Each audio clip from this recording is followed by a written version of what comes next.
Hello guys, welcome to my YouTube channel Siva learning point. तो कैसे हैं आप सब? आई होप आप सब बहुत अच्छे होंगे और आपकी तैयारी भी बहुत अच्छे से चल रही होगी। आपकी तैयारी में चार चांद लगाते हैं। आइए और एक इम्पोर्टेंट टॉपिक करवाते हैं। देखिए भाई, जहाँ भी टीचिंग एग्जाम की बात आती है तो जो शिक्षा से संबंधित अधिकार हैं भाई वो पूछे जाते हैं। ठीक है, आज हम उन्हीं से रिलेटेड पढ़ेंगे। शिक्षा का अधिकार अधिनियम जो 2009 में आया था उसके बारे में पढ़ेंगे भाई। प्रीवियस ईयर के किसी भी एग्जाम, टीचिंग एग्जाम के क्वेश्चन पेपर उठा के देख लो, इसमें से इस टॉपिक से पक्का क्वेश्चन पूछे जाते हैं। और एक दो नहीं भाई, कम से कम 8-10 मार्क्स के क्वेश्चन आते हैं। ठीक है भाई, तो ये बहुत इंपॉर्टेंट टॉपिक हो जाता है। आइए इस टॉपिक को स्टार्ट करते हैं। तो आज हम भी क्या पढ़ेंगे? शिक्षा का अधिकार 2009, आरटी 2009। ठीक है भाई, ये पहले हम ये जान लेते हैं कि ये है क्या। शिक्षा का अधिकार अधिनियम 2009 है क्या भाई? भाई 2002 में, इससे पहले हमें 2002 के बारे में जानना। 2002 में एक संविधान संशोधन हुआ था, 86वां संविधान संशोधन, जिसमें अनुच्छेद जोड़ा गया था। ठीक है, और कौन सा अनुच्छेद जोड़ा गया था? शिक्षा का अधिकार। ठीक है, शिक्षा को मौलिक अधिकार बनाया गया था। अनुच्छेद 21A में जोड़ा गया था भाई। 86वां संशोधन था, ये भाई याद कर लेना, इंपॉर्टेंट है। 86वां संविधान संशोधन था और अनुच्छेद 21A में जोड़ा गया था। ठीक है, और कब? 2002 में।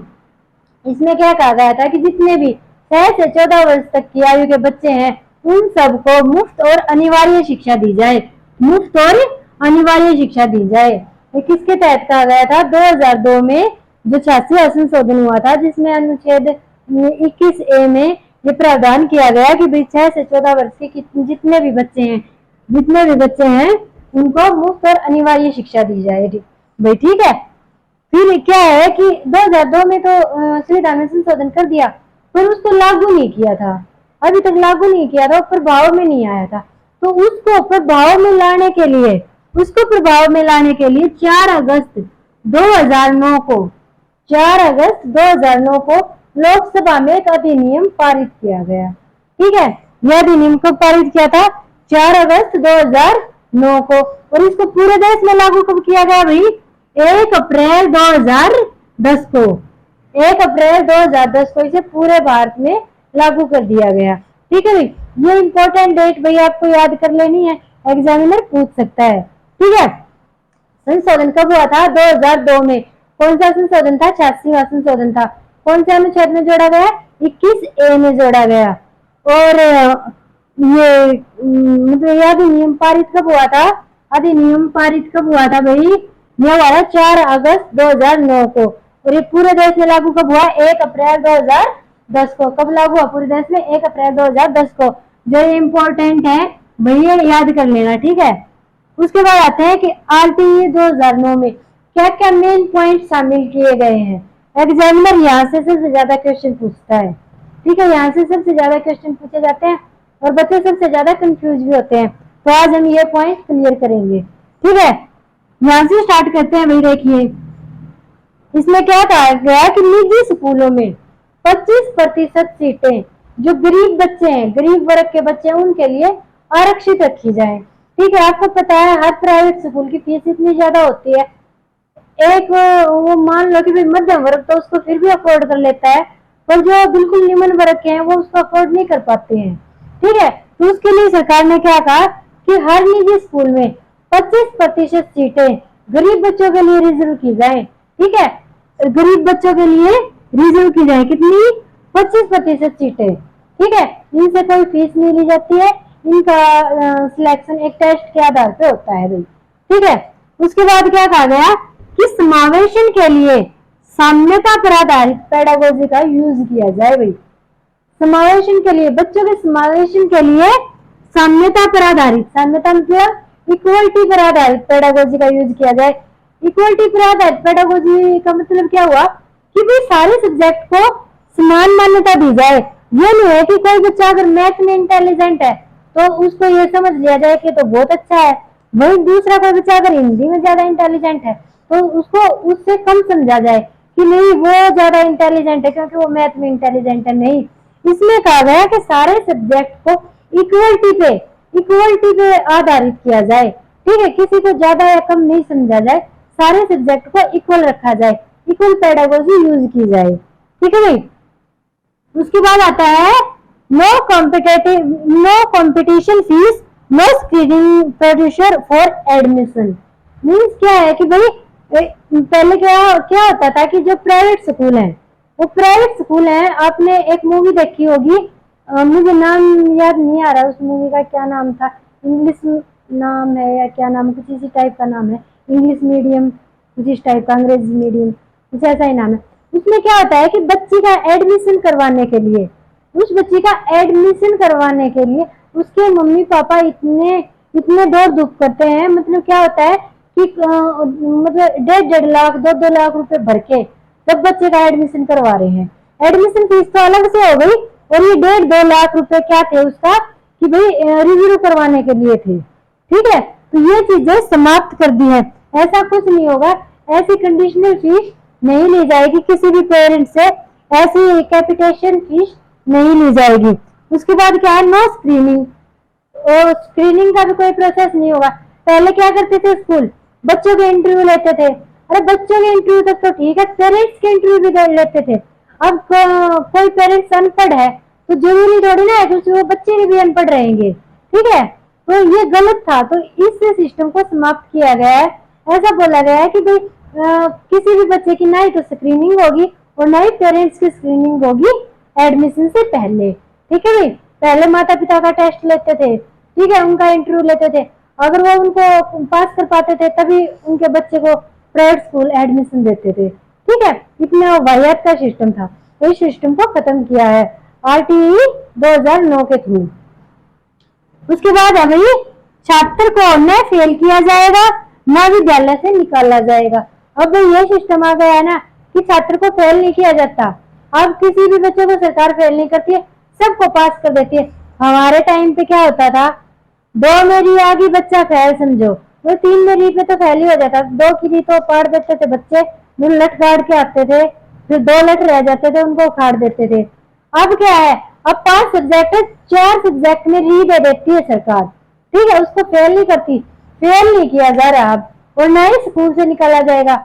बच्चा कितने भी साल है कि क्लास में रहे, उसे स्कूल से भी नहीं निकाला जाएगा। ठीक है, उसके बाद क्या है भाई, नो डेनियल ऑफ एडमिशन, मतलब एडमिशन की अब कोई बंदिश नहीं है। पहले क्या था, मान लो अप्रैल मई तक एडमिशन चलते थे, उसके बाद बच्चा आ रहा है सितंबर अक्टूबर में, तो उसका एडमिशन नहीं लिया जाता था। पर अब क्या सिस्टम है, अब बच्चा चाहे सितंबर अक्टूबर में आए चाहे दिसंबर जनवरी में आए, अगर बच्चा स्कूल आ रहा है तो स्कूल वाला उसका एडमिशन लेंगे। उसको ये कह के मना नहीं कर सकते कि आप मार्च अप्रैल से स्टार्ट करना, नहीं स्तर से स्टार्ट करना, नहीं। जब भी बच्चा एडमिशन के लिए आएगा तो स्कूल वालों को उसका एडमिशन देना पड़ेगा। ठीक है भाई। उसके बाद है एज प्रूफ न होने पर बच्चे के एडमिशन से इनकार नहीं। पहले क्या था, एज प्रूफ नहीं था, बच्चे के एडमिशन से इनकार कर देते थे। अब ये सिस्टम खत्म कर दिया है, चाहे बच्चे का एज प्रूफ ना हो फिर भी स्कूलों को एडमिशन देना ही पड़ेगा। सरकार ने स्कूलों की नाक पे नकेल कस दी है कि चाहे बच्चे का एज प्रूफ है या ना है, उसको हर कंडीशन में एडमिशन देना ही है। तभी तो भाई जो अनिवार्य है, जो ये शिक्षा अनिवार्य है, इसका ये लक्ष्य है कि हर बच्चे तक शिक्षा पहुंचे, वो पूरा किया जाएगा। ठीक है भाई। उसके बाद क्या है भाई, सप्ताह में शिक्षक के लिए न्यूनतम 45 घंटे कार्य करना आवश्यक है। ठीक है, शिक्षक के लिए भी भाई 1 वीक में ये याद कर लेना कितने घंटे, 45, कितने घंटे भाई, 45 घंटे शिक्षक के लिए एक सप्ताह में काम करना आवश्यक है। ये एग्जाम में 2-3 बार पूछा गया है कि अध्यापक के लिए एक सप्ताह में कितने घंटे कार्य करना आवश्यक है, तो भाई 45 घंटे कार्य करना आवश्यक है। उसके बाद देखो भाई, शिक्षक को गैर शैक्षिक कार्यों में नहीं लगाया जाएगा। पहले क्या था, शिक्षकों को मान लो चुनाव हो रहे हैं, चुनाव में शिक्षकों की ड्यूटी लगा दी, मतगणना में शिक्षकों की ड्यूटी लगा दी। अरे पहले तो पोलियो वाले में भी ड्यूटी लगा देते थे शिक्षकों की, तो अब वो सिस्टम खत्म कर दिया। अब क्या है, किसी भी गैर शैक्षणिक कार्य में टीचरों की ड्यूटी नहीं लगेगी। ठीक है, इसको समाप्त कर दिया। उसके बाद क्या है, प्राथमिक कक्षाओं में छात्र व शिक्षक का अनुपात 30:1 है। इंपॉर्टेंट भाई याद कर लेना। जो प्राथमिक स्कूल है, प्राथमिक कक्षाएं हैं, उनमें छात्रों का और टीचर का अनुपात कितना होना चाहिए? 30:1। ये इंपॉर्टेंट भाई आया हुआ है। ठीक है, छात्र 30 हैं तो उनके ऊपर एक टीचर होना चाहिए। ठीक है, 30 छात्रों पे एक टीचर होना चाहिए। उसके बाद क्या है कि जो उच्च स्तर है, उच्च स्तर पर छात्र और शिक्षक का अनुपात 35:1 होना चाहिए। जो निम्न प्राथमिक स्तर है उस पर कितना होना चाहिए भाई? 30:1 का। और जो उच्च प्राथमिक स्तर आ जाता है 6 to 8 आ जाता है जो, वो उसमें क्या होना चाहिए? उसमें भाई 35:1, 35 छात्रों पर एक अध्यापक अति आवश्यक है। ठीक है भाई, ये इंपॉर्टेंट है, ये अनुपात याद कर लेना, एग्जाम में पूछे जाते हैं। उसके बाद क्या है? एसएमएस का अध्यक्ष कौन होगा? अभिभावक। एसएमसी का मतलब क्या हो गया भाई? School management committee. आजकल स्कूल मैनेजमेंट कमेटी बनी हुई है ना, जिसमें सरपंच भी उसका हिस्सा होते हैं, अभिभावक भी उसका हिस्सा होते हैं, टीचर भी उसका हिस्सा होते हैं। ठीक है, तो इसके अध्यक्ष कौन होंगे? अभिभावक। एसएमसी के अध्यक्ष कौन होंगे? अभिभावक होंगे भाई। ठीक है, ये इंपॉर्टेंट भी, ये सारे ही टॉपिक इंपॉर्टेंट है, जो मोस्ट इंपॉर्टेंट है और प्रीवियस ईयर में 2-3 बार ही पूछे जा चुके हैं, वही टॉपिक मैं लेके आई हूँ। ठीक है, तो वही एसएमसी के अध्यक्ष याद कर लेना, अभिभावक होंगे। एसएमसी की फुल फॉर्म क्या होगी? School management committee. उसके बाद क्या होगी? शारीरिक दंड की मनाही। ठीक है, हमारे टाइम में क्या होता था? टीचर ऐसे मारती थी, मतलब कि समझ ही नहीं आता था बस कितने मार देती थी। आज के टाइम में क्या है? शारीरिक दंड की बिल्कुल मनाही हो गई है। टीचर बच्चे को मार नहीं सकते। अगर टीचर बच्चे को मार देती है तो उसका वीडियो शूट करके वायरल कर देते हैं कि ये देखो कितनी क्रूर टीचर है, ये बच्चों को मार रही है, ये है वो है। ठीक है, तो शारीरिक दंड की मनाही कर दी गई है। हमारे टाइम में जो टीचर होते थे ना, लड़कियों की तो ऐसी चुटिया पकड़ के ऐसे दे दनादन बहुत पिटाई खाई हुई है भाई। ठीक है, और जो वो पिटाई खा लेते थे भाई, आज के टाइम वो कामयाब भी हैं। ठीक है, तो ऐसा जरूरी नहीं है कि भाई बच्चे को बिल्कुल ही ना डांटा जाए, बिल्कुल ही दंड ना दिया जाए। अगर बच्चे को दंड का भय नहीं होगा तो बच्चा पढ़ेगा भी नहीं। ठीक है, तो ये आपको, ये मेरा ओपिनियन है। बाकी सरकार ने क्या बोला है कि शारीरिक दंड की बिल्कुल मनाही की गई है कि कोई भी शारीरिक दंड यूज नहीं करेगा टीचर। ठीक है, उसके बाद क्या है? 150 पर एक प्राध्यापक और 5 शिक्षक। जिस स्कूल में 150 बच्चे हैं, उसमें क्या होना चाहिए भाई? कम से कम 500 अध्यापक होने चाहिए और एक प्राध्यापक होना चाहिए। ठीक है, 5 मास्टर और एक हेड मास्टर होना चाहिए वहां पे भाई। ठीक है, मास्टर के साथ मास्टरनियां भी हो सकती हैं और हेड मास्टर की जगह हेड मास्टरनी भी हो सकती है। ठीक है भाई, तो जिस स्कूल में 150 बच्चे हैं, इंपॉर्टेंट भाई, कितने बच्चों पे प्राध्यापक होना चाहिए, या फिर 150 बच्चों पे कितने अध्यापक होने चाहिए? 5 शिक्षक और एक प्राध्यापक। ठीक है भाई, और देखो भाई, ये प्राथमिक स्तर पर शैक्षणिक समय, जो प्राथमिक स्तर पर जो साल का शैक्षणिक समय है वो कितना होना चाहिए भाई? 800 घंटे। 800 घंटे, और 800 घंटे कितने दिन में पूरे करने हैं? 200 दिन में। ठीक है, 800 घंटे 200 दिन, 800 घंटे 200 दिन याद कर लेना है। और उच्च स्तर पर 1000 घंटे और 220 दिन। ये मिनिमम टाइम है, शिक्षा का मिनिमम टाइम है कि साल में कम से कम इतने दिन तो बच्चे पढ़ने ही चाहिए। साल में 365 दिन होते हैं, उसमें से बच्चे कम से कम 200 और 220 दिन तो पक्का पढ़े। तो प्राथमिक स्तर पर 200 दिन और उच्च स्तर पर 220 दिन।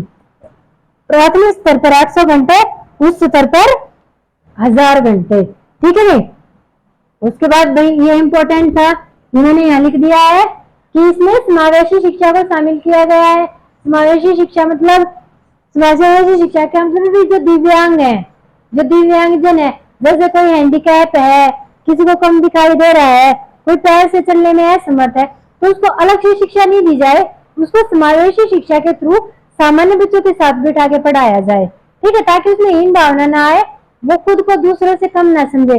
जब वो सामान्य बच्चों के साथ बैठ के पढ़ेगा तो उसमें भी भावना आ गई कि हाँ भाई मैं भी सामान्य हूँ।